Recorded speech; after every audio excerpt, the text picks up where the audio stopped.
Olá, este é o programa Por Dentro da Política e eu vou conversar com o deputado Júnior Aprilante do PSB. É um prazer recebê-lo mais uma vez aqui no estúdio da TV Assembleia SP. Deputado, bem-vindo. Obrigado pela oportunidade, pelo convite. É um prazer estar aqui novamente, falando com vocês, falando com os telespectadores em casa. Parabéns pelo programa, que está de muito sucesso já, muita gente comentando sobre o seu programa. Parabéns. Obrigado, deputado.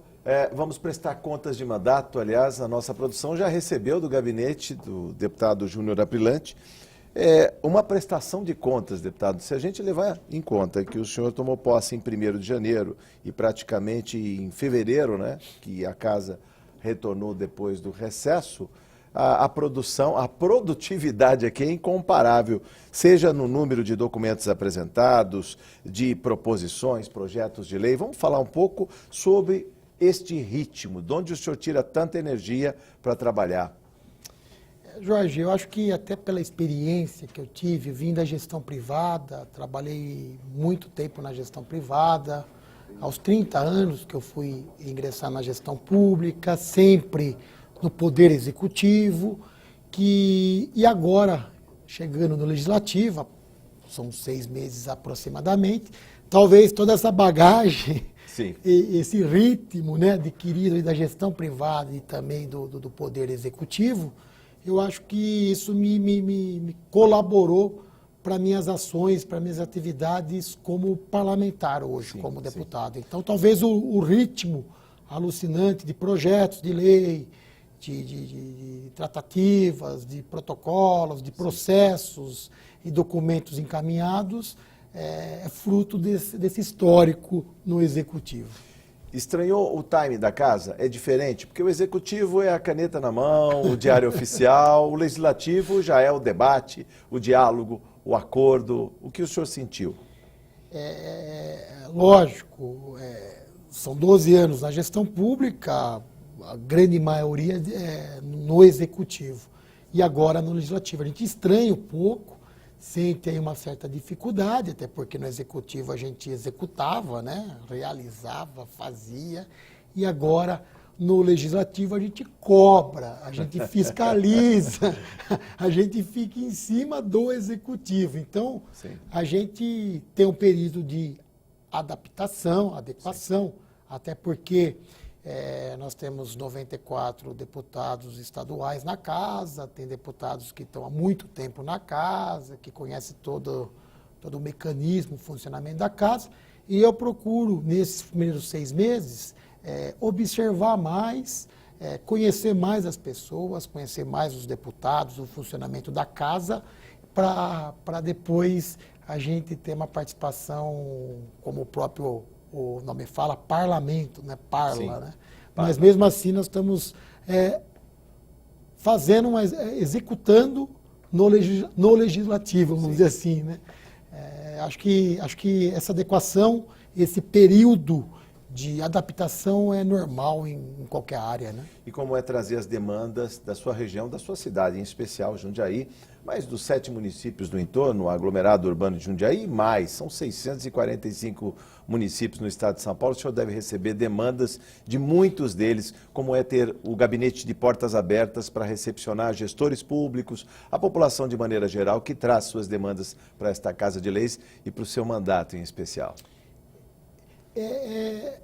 Eu tenho a minha base consolidada ali no aglomerado urbano de Jundiaí, Várzea Paulista, que são 7 municípios. Sim. São aproximadamente 800 mil habitantes. Mas o mandato de deputado, ele te permite ampliar isso. Sim. Então eu recebo prefeitos do interior, de outras regiões, vereadores. Enfim, eu atendo os 645 municípios do estado de São Paulo. Então é uma experiência muito boa, grande, né? Porque, sim, você amplia muito a sua base de apoio, a sua base, seu conhecimento. Então essa experiência como deputado estadual, pra você ter uma ideia, eu estou rodando em torno de 8 a 10 mil quilômetros por mês trabalho. Então a gente tem hora que está em São Paulo, tem hora que está lá em Jundiaí, Várzea Paulista, Cabreúva, sexta eu estou em Monte Alegre do Sul, Jaridu. Então a gente roda o estado inteiro e percebe como a diversificação, né, como os contrastes Sim. desse estado tão bom, promissor que é o estado de São Paulo. Pouca gente tem essa expertise, inclusive a percepção de ver que, embora seja o estado mais rico da federação, é também um estado desigual. As cidades são desiguais, deputado? Nós temos, sim, nós temos desigualdades profundas, sim, né? Você pega as regiões, os aglomerados urbanos, sim, as regiões metropolitanas, no estado de São Paulo são 6, né? Sim. Você tem aí um crescimento mais acelerado, um desenvolvimento mais acelerado, e você tem contrastes quando você vai mais para o interior, para as cidades mais afastadas dessas regiões metropolitanas. Existe sim uma desigualdade dos serviços, até do poder público.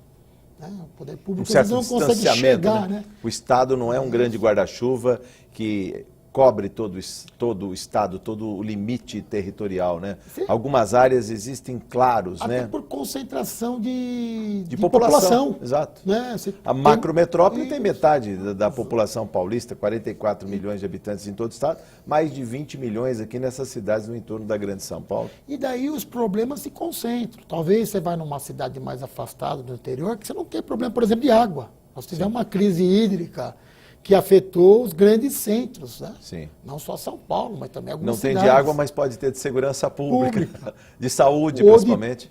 De esgoto, principalmente, por exemplo, exato, esgoto, exato. De educação, de saúde. Então, se bem que a saúde é meio que universal, né? Tem problemas Todo lado em todas que você as áreas, vai, é verdade. Existe essa demanda. Deputado, eu quero mostrar para o nosso telespectador como esse trabalho, essa proatividade se traduz por meio de projetos de lei, de indicações, moções. Eu vou pegar uma série de projetos que o senhor elencou aqui. Fique à vontade. E eu queria que o senhor falasse um pouco sobre eles. Por exemplo, um projeto que destina a empresa com 100 funcionários, ou diretos, né, ou terceirizados, uma parcela, 2%, 5% do quadro pessoal para pessoas com mais de 60 anos. O senhor captou que a população está envelhecendo rapidamente e que algumas empresas precisam abrir o leque e dar oportunidade para essas pessoas que já estão praticamente expulsas do mercado de trabalho? Exatamente. Essa concorrência, né, o desemprego, são quase 15 milhões de desempregados, e a gente sente que a população mais experiente ou mais idosa, elas têm dificuldade, quem não está aposentado principalmente, ela tem dificuldade de se recolocar no mercado. Sim. Então, é uma população que hoje está aumentando muito. Se você pegar a pirâmide etária, né? Do Brasil, né? Do país. O que era uma pirâmide já virou um balão, né? Já está virando um violão aí, um violão.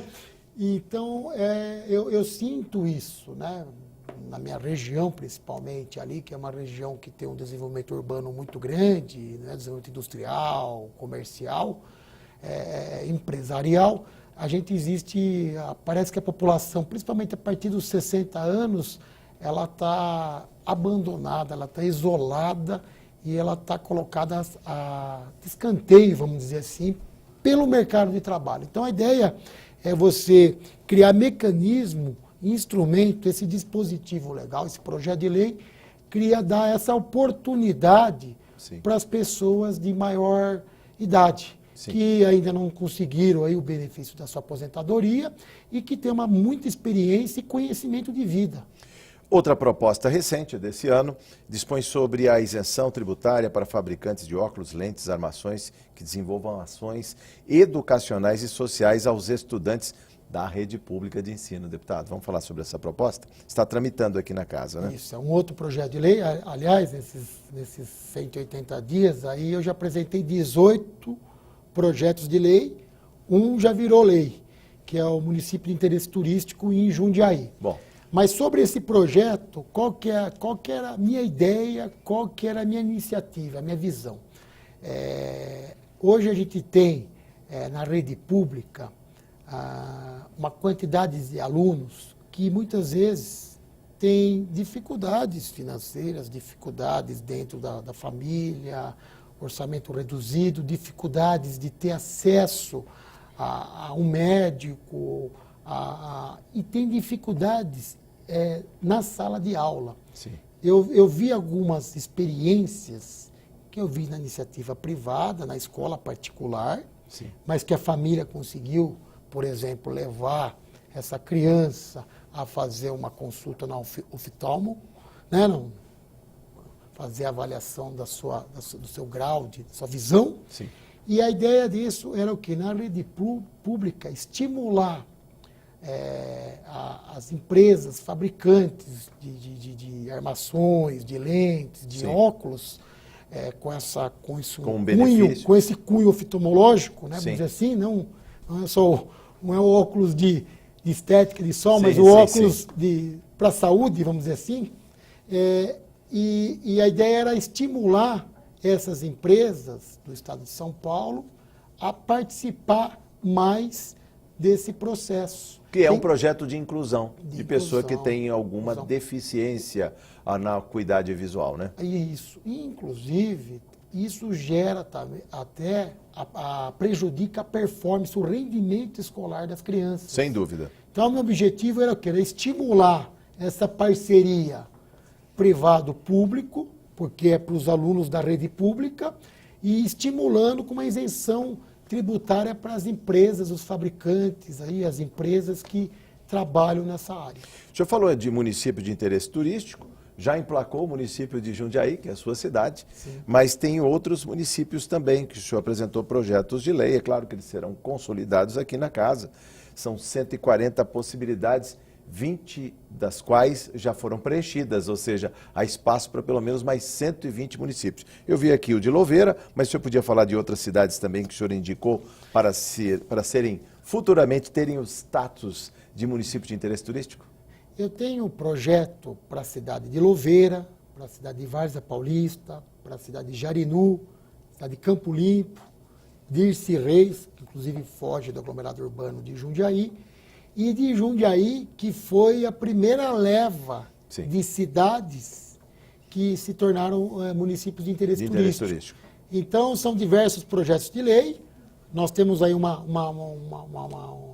decisão na casa, com os 94 deputados, que os projetos são assinados por todos os deputados, e Jundiaí foi contemplada nesse começo, aí, nessa primeira leva, foram 14 municípios. Primeiro 14, depois mais 6, exatamente. São 20 municípios já classificados como de interesse turístico. 120, e eu tenho aí alguns na fila, vamos dizer assim. Certo, certo. Deputado, também tem o projeto de lei 402/2017, que dispõe sobre o pagamento anual do Imposto sobre Propriedade de Veículos Automotores, o IPVA.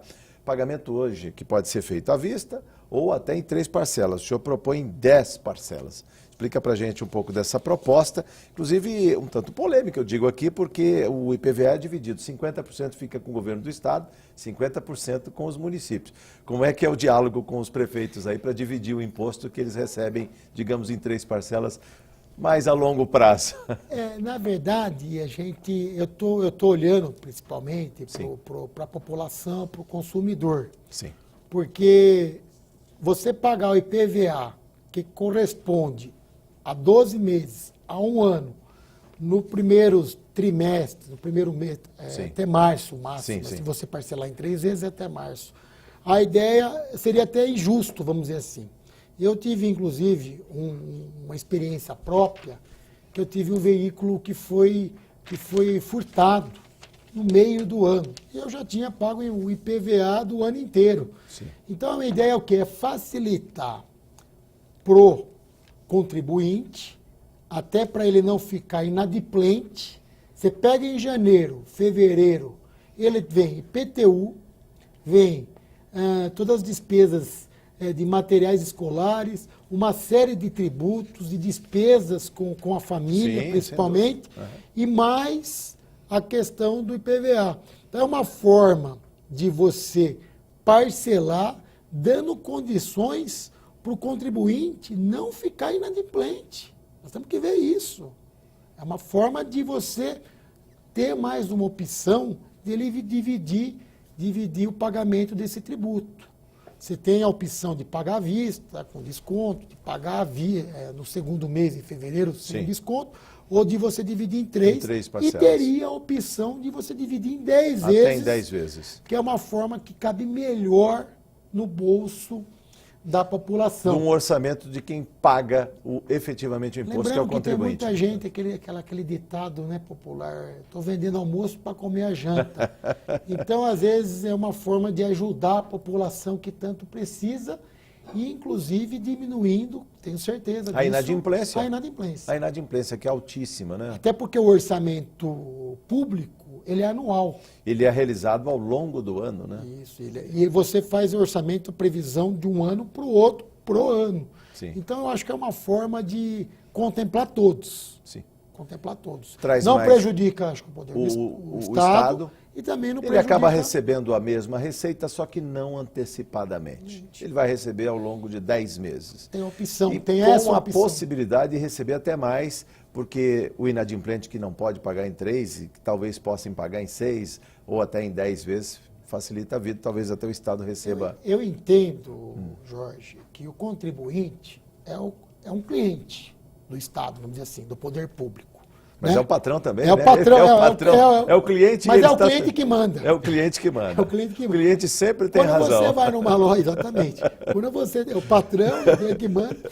Quando você vai numa loja, você tem a opção de pagar às vistas, às vezes você tem a opção de pagar no débito, às vezes você tem um cheque, no cartão de crédito, pergunta, você quer uma, 2, 10, 12? Sim. Eu acho que é uma alternativa pro contribuinte. Sim. Eu acho que o Estado tem que começar a ser mais eficiente nessa questão de facilitar a vida da população. Por falar em facilitar a vida, além dos projetos de classificação de municípios de interesse turístico, eu vejo aqui um projeto 2013, de 2017, o 213, que fala da instalação de brinquedos para crianças com deficiência, deputado. O senhor notou em alguma cidade, em algum local, a necessidade de instalação desses brinquedos? Ou seja, essas crianças não estão, digamos, em locais públicos por não terem o equipamento adequado? É uma forma também de inclusão, né? De Sim. inclusão social. Você tem aí a questão da acessibilidade, você tem a questão das políticas Sim. para as pessoas com deficiência ou mobilidade reduzida. E a gente sente também que as áreas públicas, Sim. as áreas de lazer, praças, esses locais públicos precisam contemplar também essa população, que não é pequena. Né? Essa população que não é pequena e Talvez que precisa seja, mais do Estado. Pois é, talvez seja invisível, invisibilizada, vamos dizer assim, por não ter o equipamento. Isso. Não sai de casa porque não existe. Né? Então, o meu mandato ele tem uma forte atuação nessa área. Inclusive, eu tenho uma pessoa que trabalha comigo que ela tem uma deficiência e foi uma das demandas que ela me trouxe, porque ela tem esse trabalho, inclusive ajudando as prefeituras a montar a coordenadoria de pessoas com deficiência, conselho da pessoa com deficiência. Então, acho que é um dispositivo legal, é um projeto muito bacana. E vou falar para você, Jorge, vou complementar, de fácil execução, viu? De fácil execução. Isso significa, em termos de custo, é insignificante isso. E o benefício não tem preço, né? Pois é. Deputado, eu quero falar também do projeto de lei número 212, 2017. Este altera uma lei de 84 que, na verdade, vem ampliar uma área de proteção ambiental, a APA, lá da região de Jundiaí. Fale dessa proposta que é muito maior do que o território de Jundiaí em si, né? Ele avança sobre outros municípios ali do entorno. O que vem a ser? Ali nós temos uma lei de 84, Isso. de 1984, que é 4.095, salvo engano. Essa lei instituiu, implantou a área de APA, a área de proteção ambiental, no município de Jundiaí, Sim. Né, que é a região da Serra do Japi. A minha ideia com esse projeto de lei novo, o 212/2017, é você ampliar essa área de APA, essa área de proteção ambiental, levando para os municípios vizinhos, Sim. Várzea e Campo Limpo. E ao longo do rio Jundiaí, Sim. que percorre, nasce em Mariporã e deságua no rio Tietê em Salto, percorrendo 8 municípios. Sim. Então a ideia é preservar as margens do rio Jundiaí, que hoje, depois de muito trabalho, de muito custo, e isso eu participei ativamente como executivo na cidade de Várzea Paulista, hoje o rio Jundiaí, que já tinha em Jundiaí o tratamento de esgoto, sim, então o rio Jundiaí não contribuía com o rio Jundiaí, porque já tratava, estou falando com esgoto, né, com os efluentes, porque já tratava o esgoto da cidade de Jundiaí. No entanto, cidades a montante não de tratava Jundiaí, esgoto. Várzea e Campo Limpo, principalmente, não tratavam o esgoto. Então o rio Jundiaí já chegava em Jundiaí poluído, mesmo Jundiaí tratando quase 100% do tratamento de esgoto, aquilo que você me fala sempre dos 300%. Os 300%, é. Então, hoje, Várzea trata o esgoto, Campo Limpo trata o esgoto, a Sabesp que opera os dois municípios, sim, inclusive a estação é conjunta, e o rio Jundiaí, já em Várzea, a classe que era 4, hoje é 2, 3, que pode usar, sim, esse recurso. Fazer captação. Captação para tratamento. O que é excelente. Então, a ideia era que... Ou seja, ele contribui para a despoluição do Tietê, já que ele é tributário do Tietê. Então, a ideia é o quê?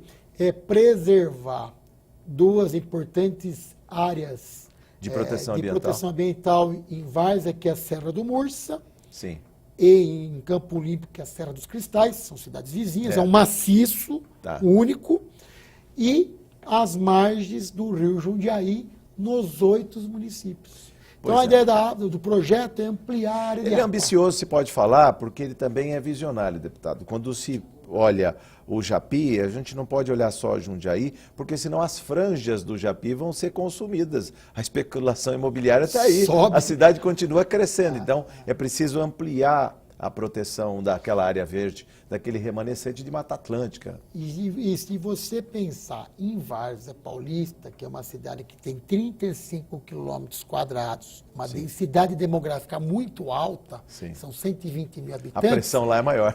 Ela tem a única área de preservação, o único pulmão verde do município de Várzea é a Serra do Mursa.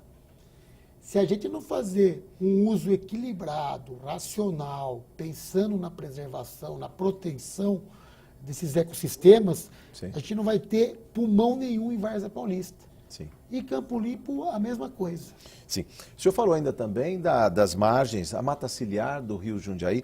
É possível se retomar, digamos, as áreas verdes, que muitas vezes as cidades foram crescendo, áreas de moradia. Aliás, a cultura do brasileiro não era apreciar o rio. Eles faziam a frente da casa para a rua e os fundos da casa para o rio, e o rio recebia todos os dejetos. Histórico, lixo, esgoto. Culturalmente, os rios são muito maltratados. Como mudar essa cultura de degradação, deputado? Você sabe que nos grandes centros urbanos é mais complicado, porque sim, envolve muito custos, né?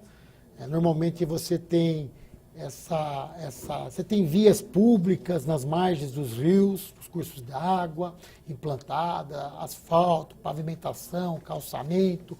Você tem muita construção nessa área de APP, sim, que é a área de preservação permanente, difícil, que é a mata ciliar que você fala, e aí gera uma série de problemas. Agora, nas áreas que ainda são pouco exploradas, sim, nós temos que fazer essa previsão legal.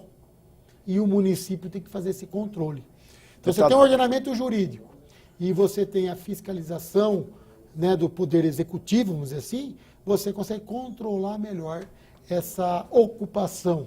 Só temos 1 minuto para encerrar a nossa conversa. Infelizmente, nem de longe a gente consegue arranhar esse roteiro, precisa de muito tempo para dar conta de toda essa produção parlamentar. O que faltou dizer, deputado?